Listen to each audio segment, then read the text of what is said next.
આજ રોજ એપીએમસી ખેતીવાડી ઉત્પન્ન બજાર જંબુસરનું જે અઢી વર્ષની જે ચેરમેનની ટર્મ હતી તે પૂરી થયા બાદ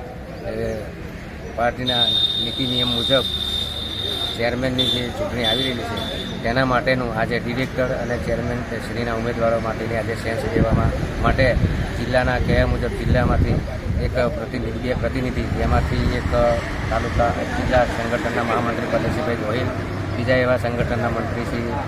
એક મિસ્ત્રીજી, આ બે લોકોએ ડિરેક્ટરોને અને ઉમેદવારોને સાંભળી અને સેન્સની પ્રક્રિયા પૂરી કરી હતી.